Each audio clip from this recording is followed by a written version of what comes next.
I thought I'd take it from a little bit more philosophical approach and really look at it from the aspect of, land use conflicts seem to be everywhere that we are.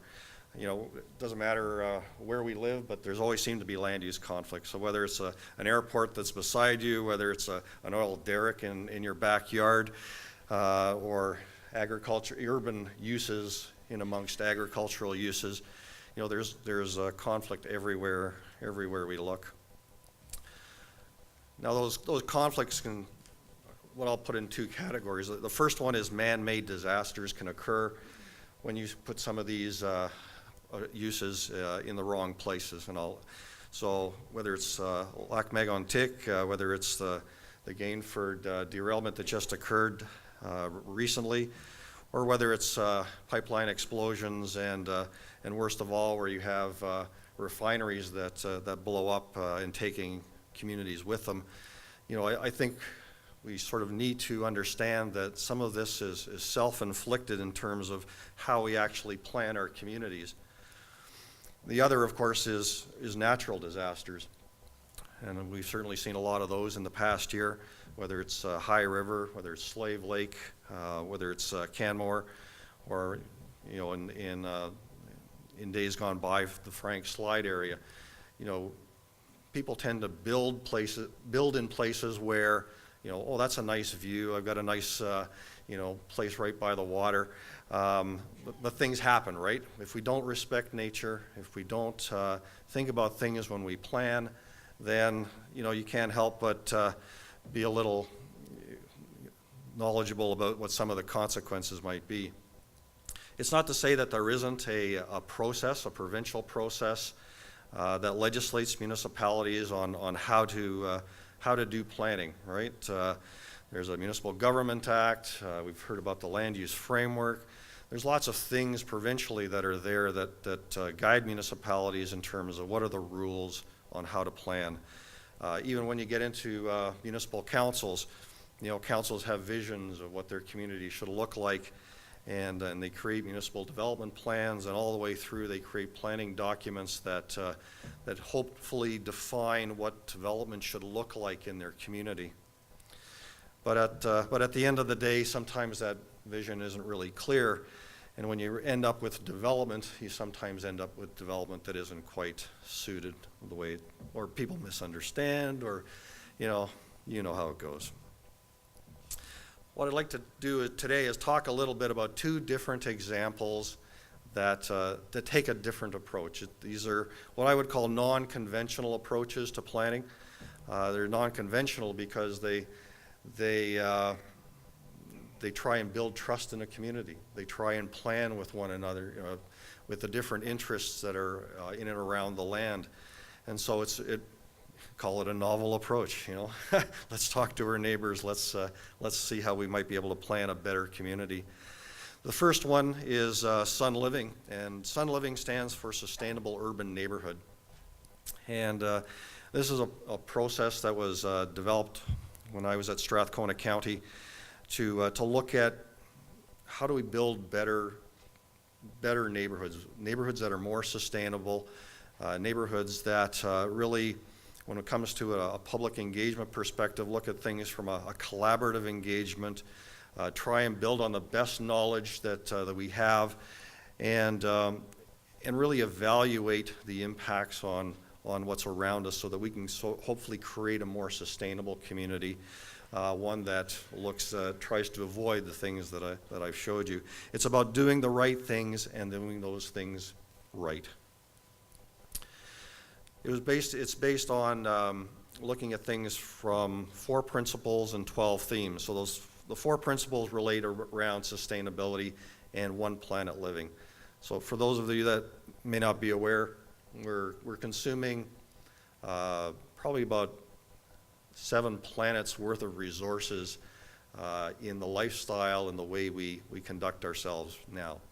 And this principle is around how do we get to a point where we try and live off the one planet that we're on, right? In terms of the resources that we use, in terms of our environment, in terms of the waste that we produce, and in terms of how we live with one another, so the social equity that we have within our communities. In the project that we used to develop this, we also then based that on 12 themes.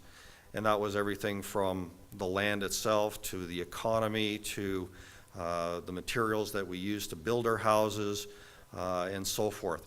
So I looked at those 12 themes. One of the things that was quite interesting is that this was a partnership between land developers, municipalities. We had research background from University of British Columbia and their sustainable community department. We also had some funding from the federal government in terms of NRCan, in terms of energy consumption, and developing a process that other municipalities could follow, which really helped to create a more sustainable community. The process was really one of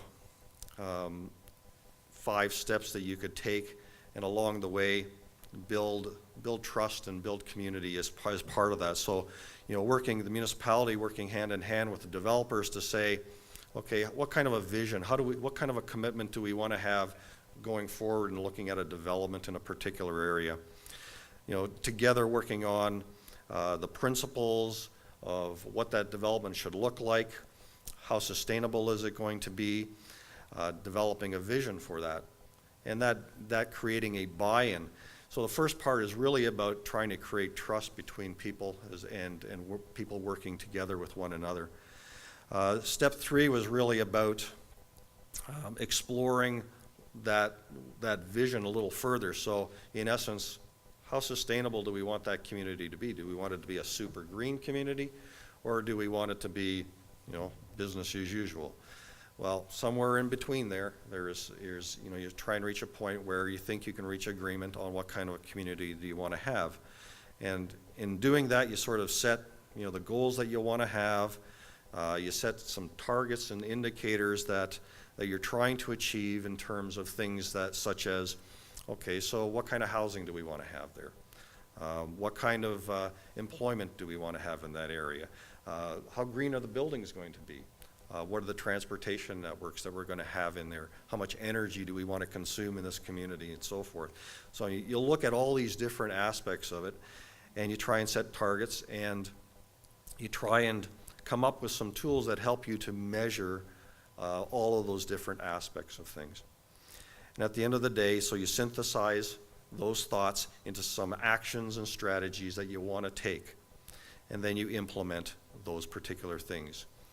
Now, how does this fit into, you know, the regulatory thing that I showed you earlier? Well, this is sort of that bridge that sort of, you know, you can have the best plan in the world, but then you have the land use zoning that happens. And so this is that bridge in between that kind of tells you, that informs everyone to say, okay, how are we going to build that community? Because what happens in a lot of time, you know, the planners come along and they paint this pretty picture and everything else, and then the zoning hits the ground, and all of a sudden you've got land use conflict because, well, no one really envisioned that when they were writing the plan, or they certainly didn't match the zoning. So this process is really about trying to alleviate the conflicts and build that connection between the two. And so this is a little bit of the example that of the process that we followed in this one particular case. And after this, we also use this to replicate in other different development scenarios or other developments in the community. So it was really about, in this particular case, creating a sustainable neighborhood, looking at the type of community that we wanted, measuring in terms of the performance of that from a transportation, energy consumption, the type of materials, so forth, and then giving some examples of, so how green do we want it, how far do people have to walk to get to the grocery store. All those factors were really looked at as part of that, and at the end of the day, a guideline was produced that helped to support the development in this particular area. So what did we sort of learn out of all of this? Well, I think we learned a number of things. The first one was that you need to have a common vision and a common commitment among the stakeholders that were there. So in this particular case, you know, we're talking about the neighborhoods around it, because it was adjacent to an existing area. We talked about commitments between, this had a number of different developers that were part of this development, so commitment between developers, the municipality, and a lot of the different agencies that were there, so whether it's Alberta Transportation or whether it's utility companies and so forth. The one thing we realized along the way is that for the key organizations, you sort of need a champion that wants to pursue this process, that wants to follow up with it, and really be the champion to take it through the process. Because without that, what you end up with is, yeah, that's great, we drew up this great process, but there's no one else to drive it through the process. And as you kind of, if you want to create a more sustainable community, it's all about, you know, you can have the best, greenest community in the world, but unless people actually live that lifestyle, you're only going to achieve half of what you really set out to do. So having the champion, you sort of drive it down through the organizations, and by driving it through the organizations, you get more commitment throughout the organization. And involving the stakeholders right through the process really helps, because that way they can see it from the vision all the way to, you know, their actual construction on the ground. At the end of the day, the byproduct of this is that you really build trust amongst the people that are involved in this, because you shared that vision, you shared the agony and everything that you did in the conflicts to get to where you ended up. So I think from that standpoint, you know, it really builds trust in that process. And I think by setting, if you can set clear goals and targets and where you want to get to, I think that way that transitions over time. So if people come and people go, there is that clear vision, and people know what was expected from day one to get to the final product. And I think, you know, probably the biggest thing for any bureaucrat out there is challenging conventional wisdoms, right? And challenging the guidelines. I think when we started the process, this land was already zoned, by the way, and it already had development rights. But the interesting part of this was, on the part of the municipality, I said, look it, you know, here's the land use bylaw, let's throw it out here, okay? Let's not worry about that at the moment, because everybody else was, oh, well, you know, we've got to follow the land use bylaw, and this is what it says. What we said was, look it, let's park it, let's develop a vision, and guess what? Then you write the rules around it, and you write how you want to achieve it as part of that. So at the end of the day, challenging those conventional wisdoms enables you to achieve greater things as part of any development. The second example is one that's a little bit more rural, but in essence follows a similar kind of a path. So this is one where in the center of the slide there is a 20-acre parcels that are in the middle, and it's surrounded by urban in the north, country residential 5-acre lots to the south, and smaller acreages to the left, and larger acreages to the right. So at the end of the day, it was something that, okay, well, how do we develop this land? How do we create something that respects the landscape, something that deals with the neighbors, all the neighbors that you have all around it, and create something that will fit into the community? Well, one of the first processes was that you needed to involve the residents around it. There were a lot of acreage owners around this particular area, and the first thing we did was involve the acreage owners. And it was really about, you know, this piece of land had a lot to offer. It had a very, what we refer to as a knob and kettle type of terrain. It had a lot of water bodies and hills and trees, and that we really wanted to try and preserve as part of this process. But we knew that, you know, there were some development rights that could be achieved on this particular property. So the trick was, how do you try and balance some of these various interests? So the first thing we did, as I mentioned, get the public involved and actually involve them as part of the design process.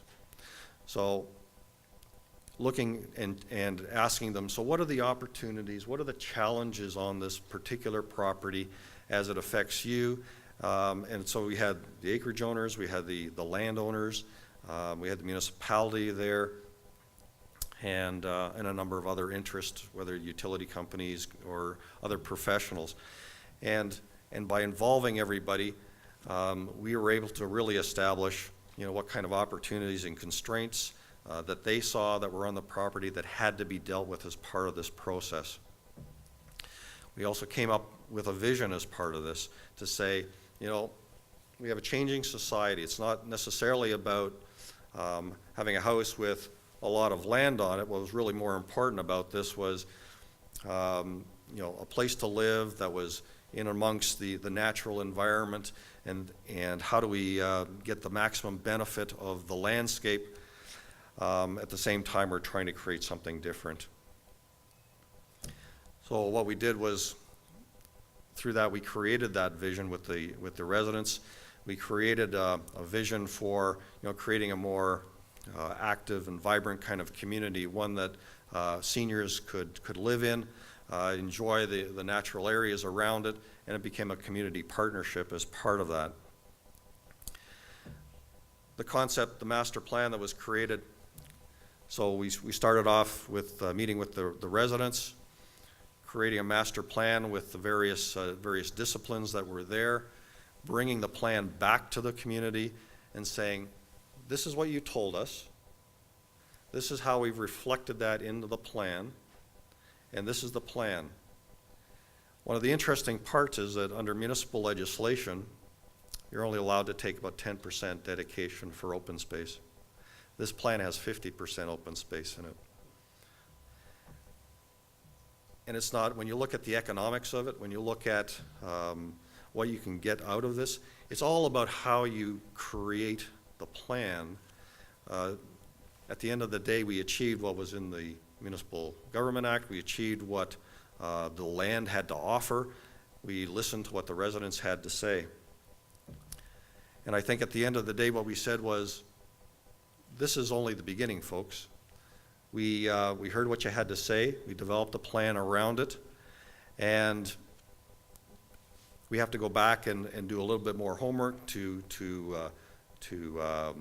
measure that and identify what else needs to be done as part of that to support this plan. But I think the fundamental part of it is that the community understood where we are in the process and where we're moving to. So some of the things we learned in that were very similar in the sense that you had to do your homework about it. You had to develop that shared vision. You needed to involve people right through the whole process. And you needed to involve an interdisciplinary team that could all work together to solve problems, right? It's not a matter of the planner doing the plan. It's not a matter about the landscape architect or the engineers doing things. Had they done this conventionally, and had they, done it to the development standards, they would have flattened the whole site, stripped all the trees, filled in all the wetlands, and then guess what? Planted trees, put in the roads, right? The same old, right? So it really is about challenging conventional wisdoms. So thank you very much.